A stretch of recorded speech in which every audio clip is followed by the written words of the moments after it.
있을 것 같아요. 갈라디아서 5장 22절 23절 말씀은 여러분이 너무나도 잘 아는 성령의 열매에 대한 말씀입니다. 아마 말씀을 이 본문으로 많이 들으셨을 것 같아요. 그럼에도 불구하고 오늘 이 본문을 택한, 오늘만 이 본문을 가지고 설교하는 것이 아니라 3주를 이 본문을 가지고 설교를 할 텐데, 왜 이 본문을 정했냐면 여러분 자녀들을 키울 때 자녀들에게 그런 얘기를 합니다. 골고루 먹어야지 잘 커, 편식하면 안 돼, 그렇게 얘기를 하죠.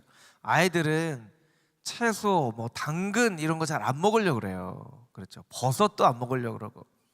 그러면 편식하면 건강해지지 않아. 골고루 잘 먹어야지. 그런 얘기 여러분 해보신 적 있으시죠? 네, 분명히 있으실 거예요. 여러분 신앙도 마찬가지인데, 신앙도 편식을 하면 건강하게 잘 자랄 수가 없어요. 그런데 한국 강단뿐만 아니라 전 세계 사실은 비슷하다고 생각을 하는데, 강단에서 설교하는 설교 본문이 사실은 성도들이 굉장히 편식을 하게끔 만든다고 표현을 해야 될까요? 그런 이제 그 설교인 경우가 많아요. 예를 들면 대표적으로 이제 믿음에 대해서 설교하는 말씀을 보면 갈라디아서보다는 로마서 말씀이 훨씬 많아요. 그래서 이 서점에 가보면요, 로마서 강해는 엄청나게 많습니다. 갈라디아서 강해는 별로 없어요. 똑같은 믿음에 대한 말씀인데도 이게 이제 로마서 말씀은 우리가 좋아하고, 또 로마서 말씀에 대해서는 그렇다고 로마서 말씀이 그렇게 쉬운 것도 아니에요. 그런데 갈라디아서보다는 로마서 말씀이 훨씬 더 설교가 많아요. 그리고 복음서에서도 보면 마가복음보다는 요한복음 강해가 많고, 이제 그런 경우들이 많이 있다라는 거예요. 그래서 어떤 의미로 보면 저희가 이제 올 한 해는 새벽 예배나 주일 예배는 창세기부터 요한계시록까지 쭉 성경 일독의 그 스케줄에 맞춰서 이제 설교를 하는데, 이제 그런 것이 굉장히 어떻게 보면 신앙적으로 굉장히 유익합니다. 한 주일 설교와 새벽 설교는 창세기부터 요한계시록까지, 수요일에는 주제를 가지고 성경 대학으로, 금요일에는 성경 집회로 이렇게 건강하게 이제 만들어진 식단이에요, 여러분.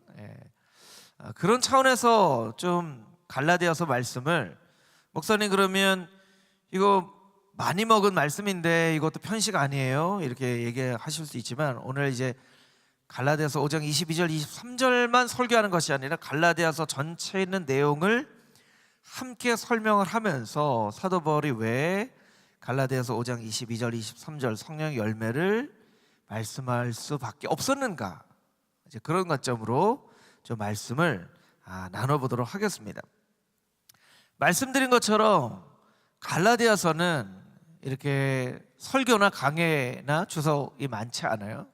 그 이유 중에 여러 가지 이유가 있지만, 갈라디아서의 조금 난해한 구절들도 있지만, 갈라디아서의 어떤 톤이 굉장히 직설적이고 꾸짖고 따지고 혼내는 그런 이 톤의 말씀이에요.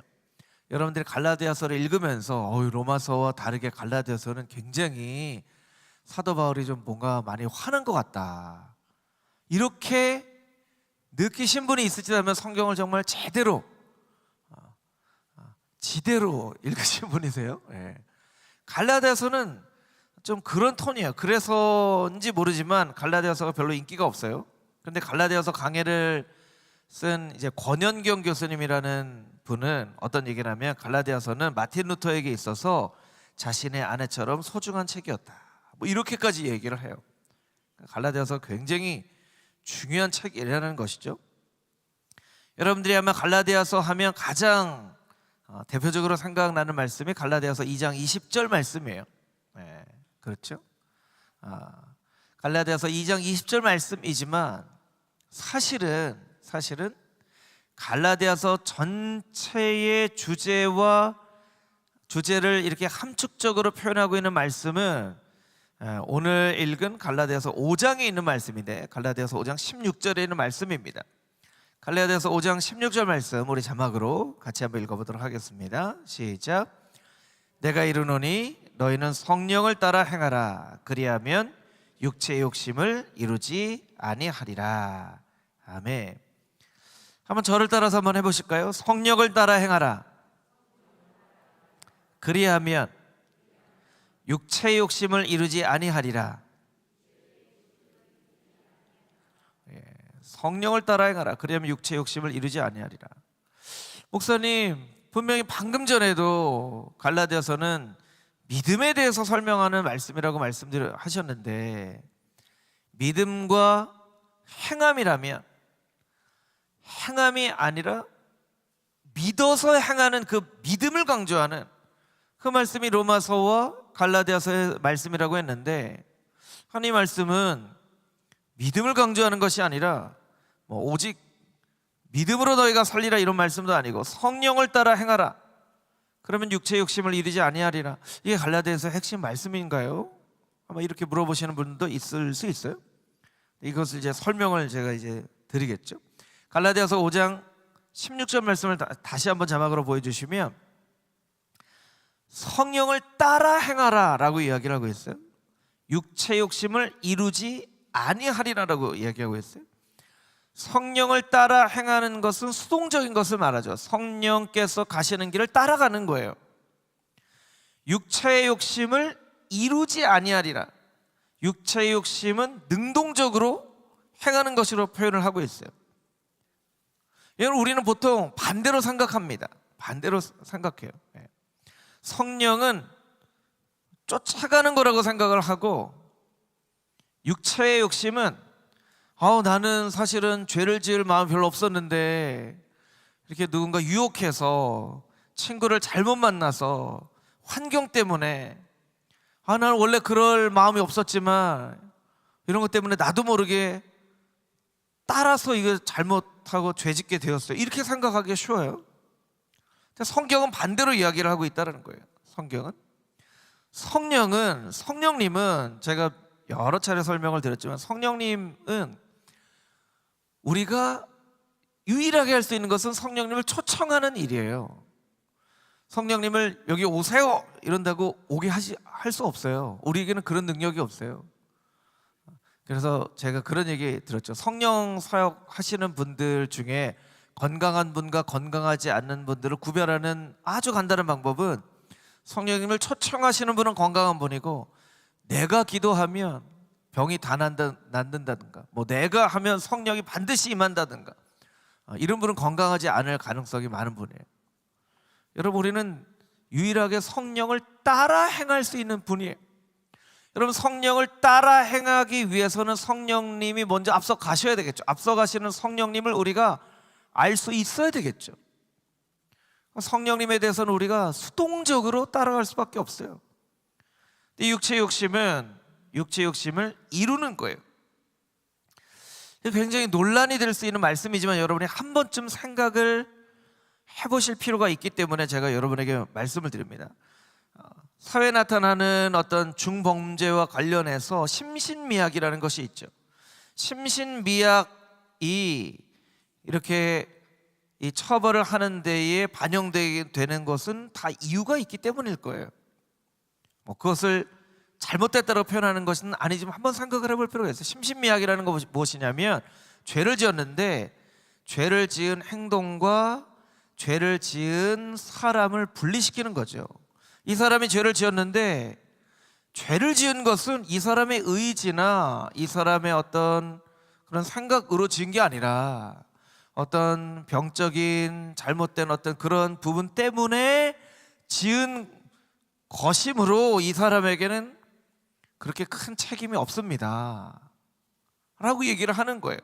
그게 이제 심신미약이죠. 여러분 잘 이해하세요. 제가 이게 잘못됐다 하는 것이 아니라. 그럼 여러분, 죄가 있어요. 그럼 이 죄에 대한 책임을 누구한테 물어야 되는 거예요? 책임을 물을 대상이 없어지는 거예요. 죄는 있는데 잘못은 있는데 이것에 대하여서 물을 수 있는 사람이 없어지는 거죠.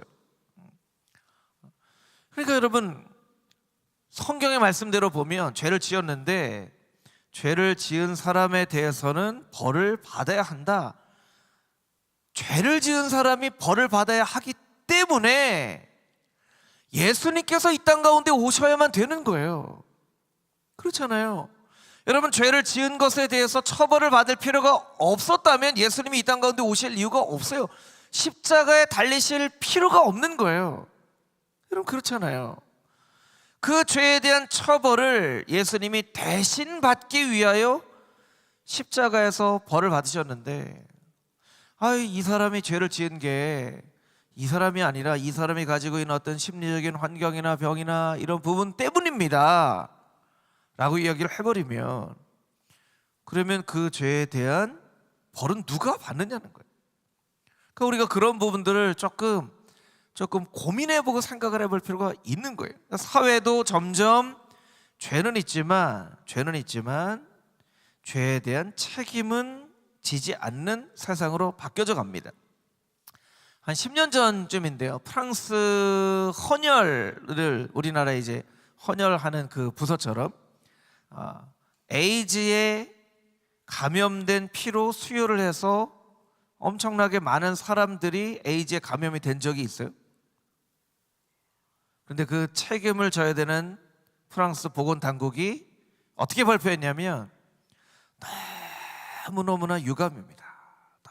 너무너무나 이 일이 너무너무나 참 슬프고 이런 일이 일어나서는 안 되네. 그런데 그 기사를 쓴 기자가 그러나 이 일로 관련해서 처벌을 받거나 책임을 받은 사람이 한 명도 없습니다. 한 명도 없습니다. 그래서 이게 뭐 프랑스식 발음이기 때문에 제가 불어를 못해서 이렇게 하지는 못하겠지만 리스폰서블, 메농, 쿠사블 이런 말인데, 책임은 있는, 처벌은 없는 이런 이제 기사를 썼던 기사를 본 적이 있어요.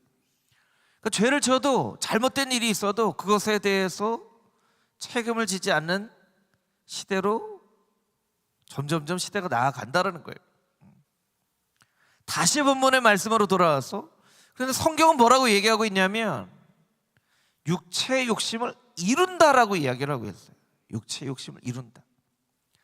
하나님, 이거 제 책임 아니에요. 환경 책임이에요. 저 사람 책임이에요. 누가 저는 그냥 끌려갔을 뿐이에요. 저는 그냥 그 자리에 있었을 뿐이에요. 저는 그냥 이게 사람들이 하니까 핑계가 되어지지 않는다는 거예요. 여러분, 육체의 욕심은 철저하게 이루는 거예요. 우리가 그 육체의 욕심에 이끌려서 이루는 거예요. 그러면 잘못된 생각을 하면 안 돼요. 세상이 이렇게 흘러가기 때문에 우리도 잘못된 생각에 영향을 받을 수 있는데, 그렇게 생각이 되어져서는 안 된다는 거예요. 자, 그러면 이 본문의 말씀 가운데 나오는 육체의 욕심, 그것은 이제 19절에 6의 1이라고도 설명을 하고 있는데, 6의 1은 무엇인가?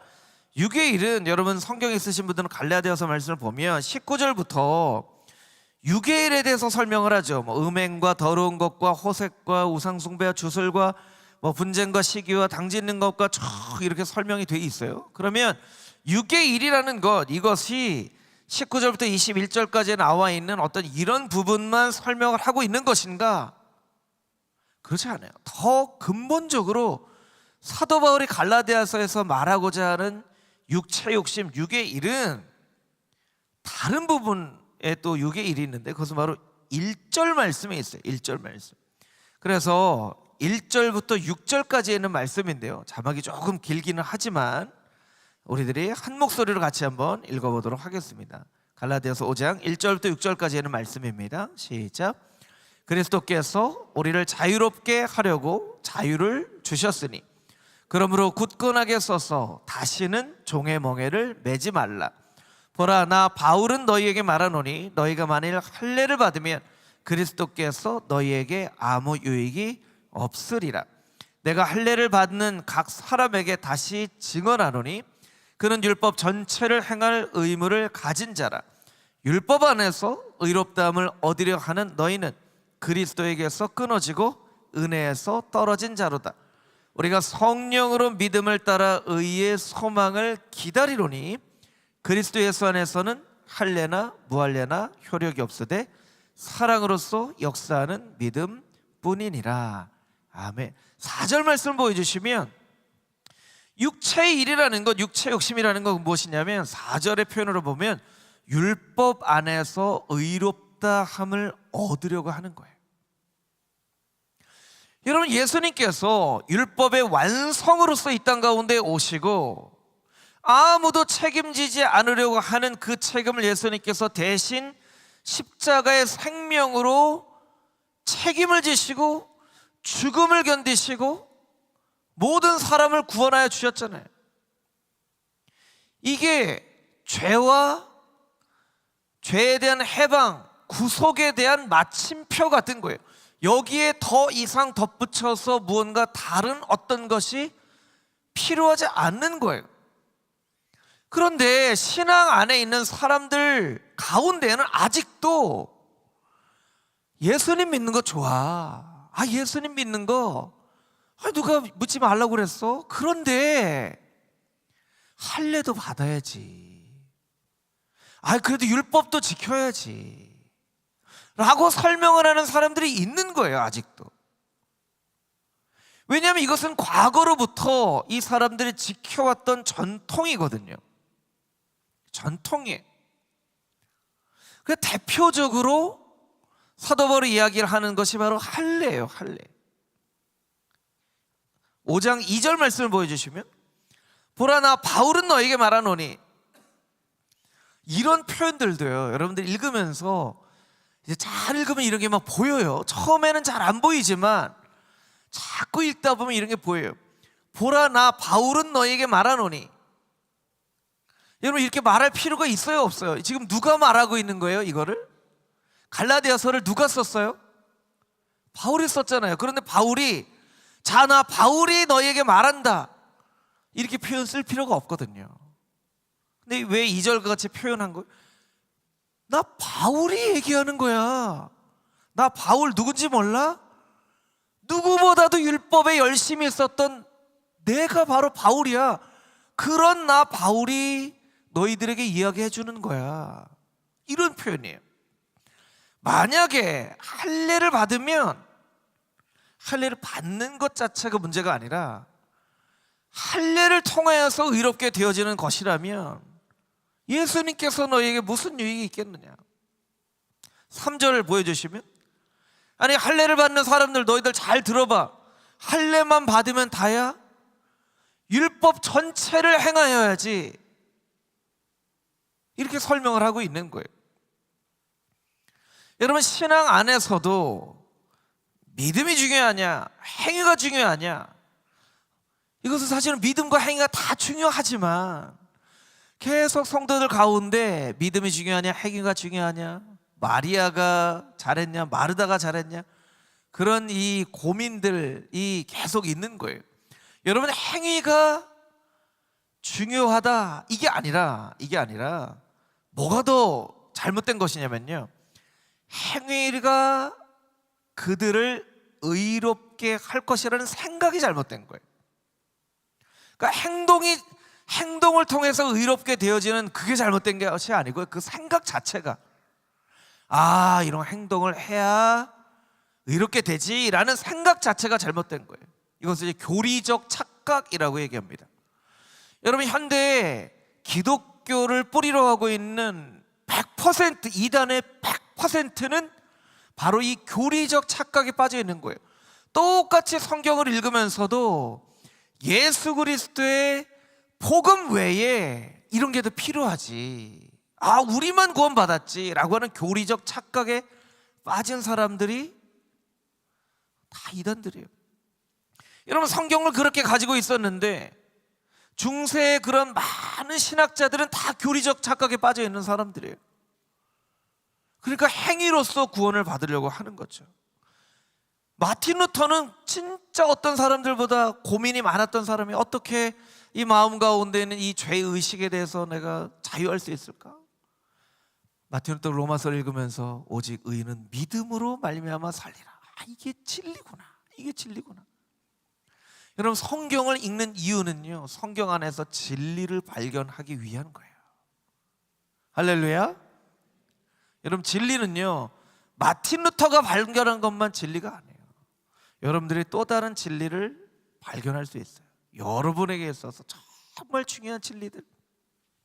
사실은 말씀 가운데, 우리가 주일에 평일에 듣는 말씀 가운데서 여러분이 진리를 발견하시, 이것이 나의 삶을 이끌 진리의 말씀이구나. 즉 의인은 믿음으로 말미암아 살리라. 여러분, 어떤 사람은 이렇게 생각할 수도 있어요. 목사님, 그럼 그냥 믿기만 하면 되네요. 그런데 왜 교회는 자꾸 봉사하라고 하고 헌신하라고 하고 헌금도 하라고 그러고, 왜 그러죠? 그냥 믿기만 하고 예배만 드리면 다 되는 거 아닌가요? 여러분, 그런 의미가 아니라, 여러분, 우리가 봉사도 하고 헌신도 하고 헌금도 하고 해야 돼요. 어떤 차이가 있냐면, 예수님 잘 믿는 것만으로 부족합니다. 그 예수님 잘 믿는 것 플러스 여러분이 헌신도 해야 돼요. 헌금도 해야 돼요. 봉사도 해야 돼요. 하는 건 잘못된 일이라는 거예요. 예수님 잘 믿는 거 괜찮아요. 그런데 할례 안 받았어요? 할례 받아야 되는 거 아니에요? 여러분, 구원을 얻기 위해서 예수님을 믿는 것 이외에 다른 어떤 것도 더 이상 필요하지 않다라는 그 믿음이 동일하게 우리 가운데 있어야 합니다. 여러분은 이 사실을 믿으세요? 구원을 얻기 위해서 예수님을 믿는 것 외에 다른 어떤 그 이상의 것도 필요하지 않는다고 여러분 믿으십니까? 할렐루야, 아멘. 어떤 더 이상의 필요가 없는 거예요. 그렇지만 우리가 신앙생활을 하기 위해서 예수님께서 받은 은혜로 말미암아 초대교회도 구제를 하고 예배를 드리고 헌금을 하고 교회를 세우고 전도를 하고 했던 것처럼, 그것은 예수님께서 받은 사명을 감당하기 위한 것이지 복음이 더 필요하기 때문에 그렇다라는 것이 아니에요. 그러면 우리가 한번 생각을 해볼 필요가 있겠죠. 우리 갈라디아서 5장 1절 말씀을 다시 한번 보여주시면, 다시는 종의 멍에를 매지 말라. 그럼 왜 이 사람들은 할례를 멍에처럼 매고 있는가? 여러분, 신앙생활을 하기 위해서는요, 신앙생활뿐만 아니라 우리 인생을 살다 보면 무언가를 붙잡기 위해서 살아가요. 학생들이 공부하는 것도 진학이라는 것을 붙잡기 위해서, 취업이라는 것을 붙잡기 위해서, 성공이라는 것을 붙잡기 위해서 살아가죠. 또 반대로 무언가가 우리를 붙잡아 주기를 기대하는 것도 있어요. 때로는 누군가 옆에 있는 사람이 나를 붙잡아서 흔들리는, 나를 좀 붙잡아 주기를 원하는 마음도 있고요. 때로는 어떤 신념이라는 것이 나를 좀 붙잡아 주기를 원하는 마음도 있어요. 여러분, 할례가 그래요. 할례가 구약의 아브라함 때부터 중요한 거룩에 대한 상징이었지만, 여러분, 할례가 더 중요한 의미를 갖게 된 것은 바로 포로기 이후에, 이스라엘이 나라를 잃어버리고 난 이후에. 정체성이 없는 거예요. 우리가 나라도 없어요. 나라도 잃어버렸어요. 민족도 막 사마리아와 사람들이 막 섞여가지고 이스라엘 사람 같기도 하면서 아닌 것 같기도 하고, 그 정체성이 없어지는 거예요. 정체성이. 이 정체성이 없어지는 이스라엘 백성들 가운데 이스라엘 백성들을 붙잡아 주었던 것이 바로 할례예요. 할례 받은 사람은 정통 이스라엘인 것은 무엇입니까? 하나님의 택하신 백성이라는 생각을 갖게 된 거예요. 하나님을 믿는 믿음이 붙잡아야 되는데, 할례가 우리를 택함 받은 백성이지, 하나님께서 우리를 선택하셨지 라고 믿는 그런 신앙이 되어져 버리는 거예요. 근데 여러분, 우리가 세상을 살면서 잘 깨달아 알지만, 때로는 나를 붙잡아 주었던 소중한 어떤 것이 멍해가 되어지기도 한다는 것을 우리가 깨달아 알아야 된다는 거예요. 때로는 어떤 사람이 내가 정말 어려울 때 나를 붙잡아 주었어요. 또 어떤 경우에는요, 그 소중한 사람이 나의 평생의 멍해가 되어지기도 해요. 어떤 신념이 나를 붙잡아 주었어요. 어떤 강한 의지가 되어서 실패로부터 나를 살아나게 했어요. 근데 그것이 나의 멍해가 되어지기도 해요. 여러분, 장로교 안에는 장로교의 전통이 있죠. 전통이 있어요. 그런데 전통이 때로는 우리의 멍해가 되어지기도 합니다. 우리가 오늘 막 박수 치면서 찬양하고 할렐루야 아멘도 했잖아요. 그런데 어떤 교회는 아직도 예배 시간에 박수를 치면 안 되는 교회도 있어요. 아멘을 하면 안 되는 교회도 있어요. 여러분 어떻게 하세요? 어떻게 생각하세요? 예배 시간에 박수 쳐도 되나요? 치면 안 되나요? 여태까지 다 치셨잖아요, 여러분. 네. 그런데 그 교회는 그것이 거룩을 지키는 것이라는 생각, 그 생각이 그 교회를 지켜줬지만 그것이 어떻게 보면 멍해처럼 되어져 버렸어요. 이 시대를 살면서도 아직도 예배 시간에 박수를 치거나 아멘을 하면 그것은 거룩한 게 아니야 라는 생각으로 신앙생활을 하는 분들이 있어요. 어떤 전통이나 신념이 될 수도 있고 돈이 될 수도 있고 사람이 될 수도 있고. 제가 2019년 10월에 우리 공동회에서 저를 금호중앙교회 담임목사로 세워주시고 제가 11월에 이제 담임목사로 취임을 했잖아요.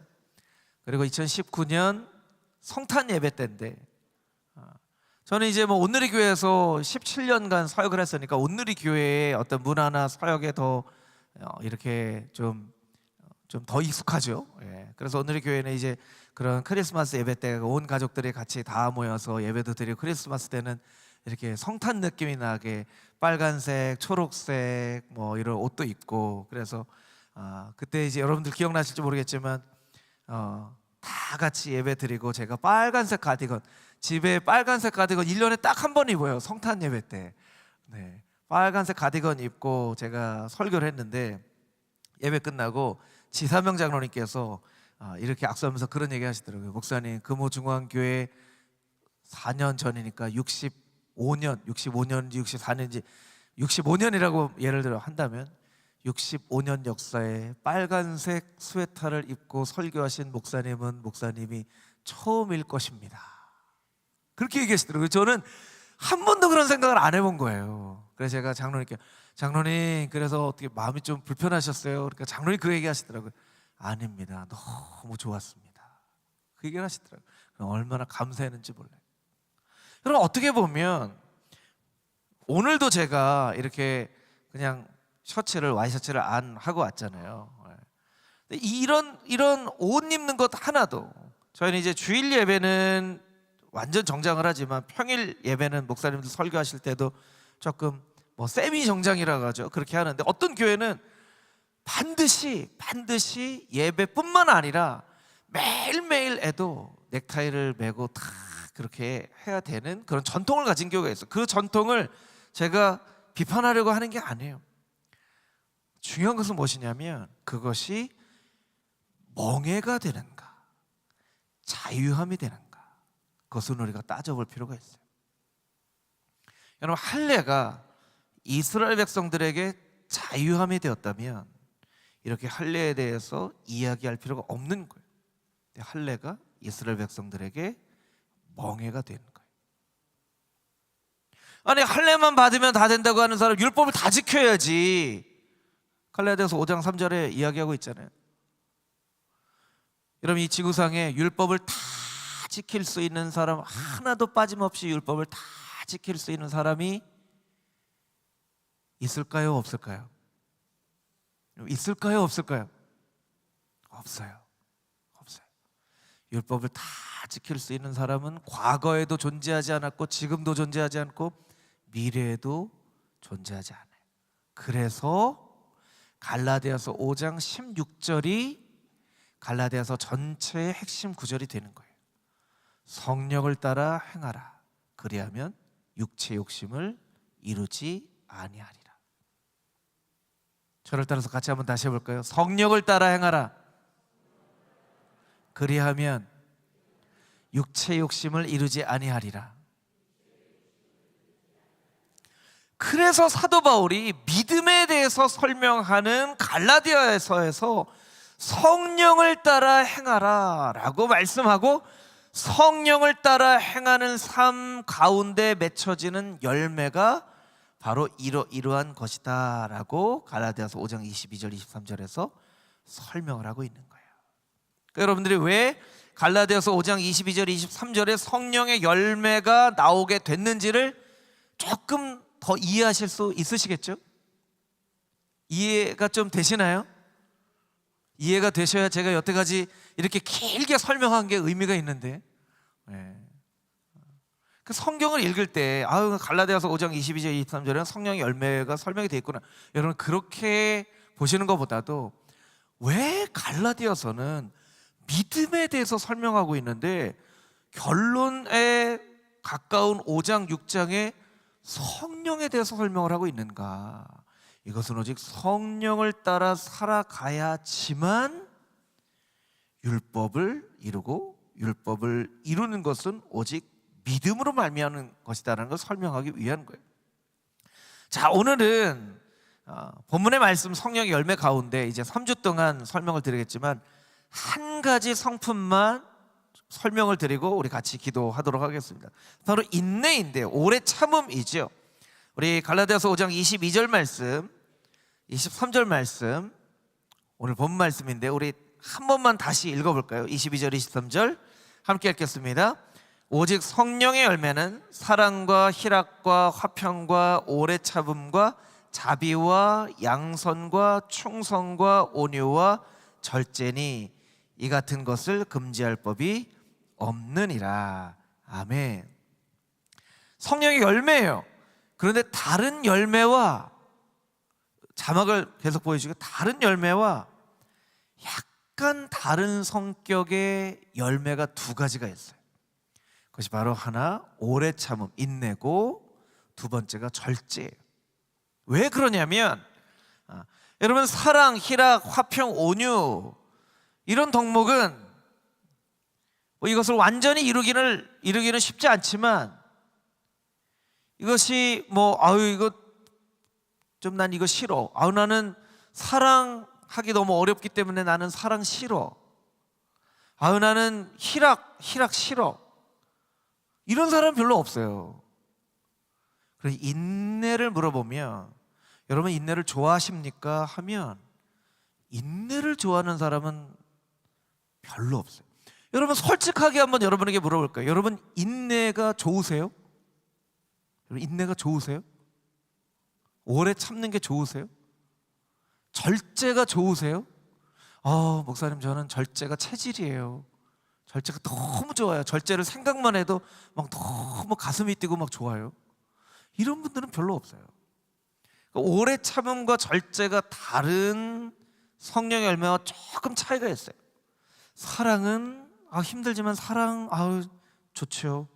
기쁨도 좋죠. 화평도 좋죠. 자비한 것도 좋죠. 온유도 좋아요. 인내요? 오래 참는 거, 왜 오래 참음을 성령의 열매라고 넣으셨을까요? 저는 참는 거 정말 평생을 참으면서 살아왔는데 참는 거 하면 정말 진저리가 납니다. 이런 분들이 꽤 있으시더라고요.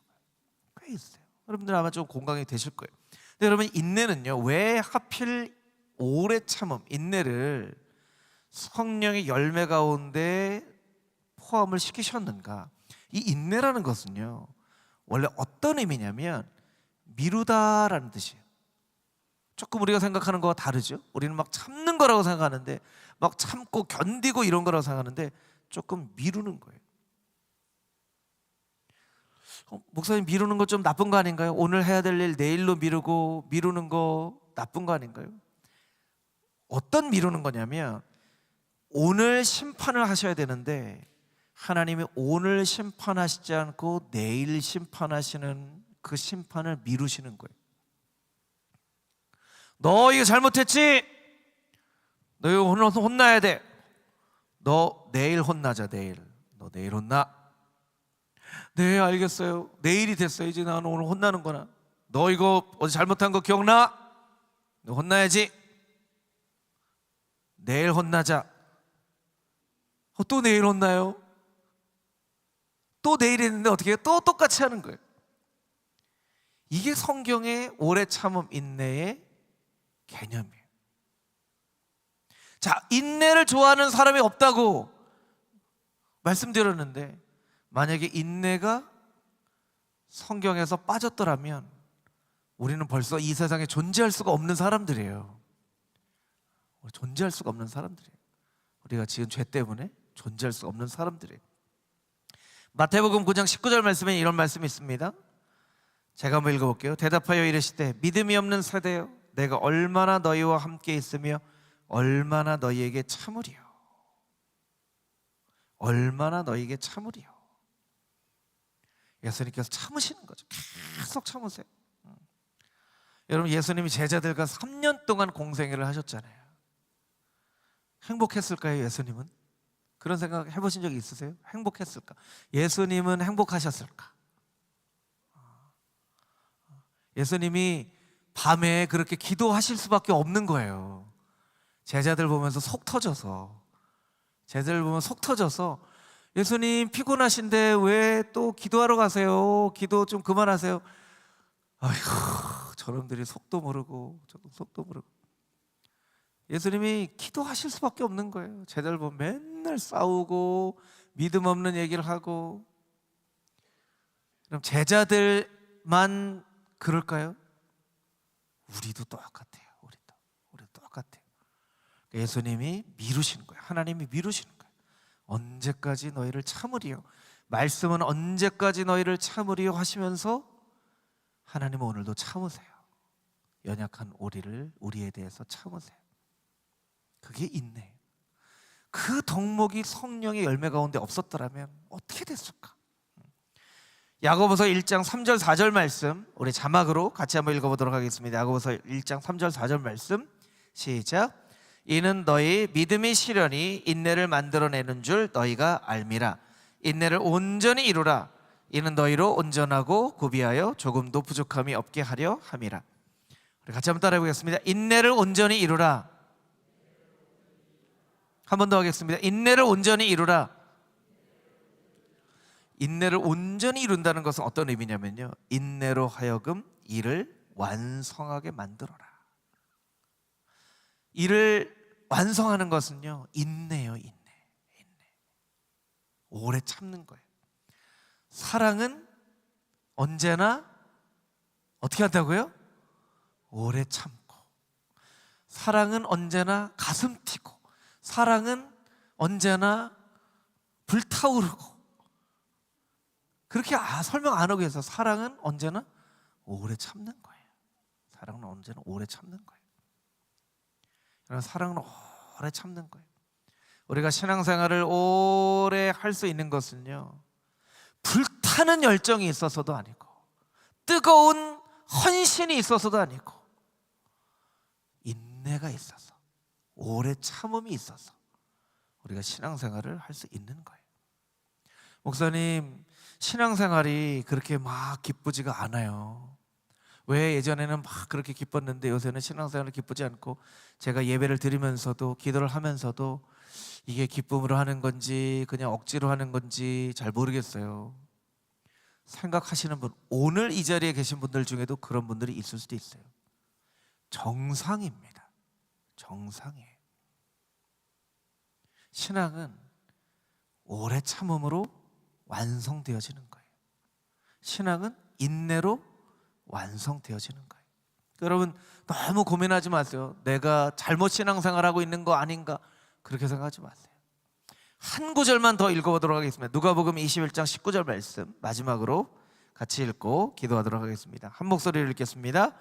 너희의 인내로 너희의 영혼을 얻으리라. 복음서의 말씀을 읽으면서 깜짝 놀랐어요. 복음서를 많이 읽었죠. 아마 읽으면 몇십 번을 읽었을 거예요. 그런데 이런 말씀이 있더라고요. 너희의 인내로 너희의 영혼을 얻으리라. 믿음으로 얻는 거 아닌가요? 믿음이요, 인내가 포함되어져 있는 거예요.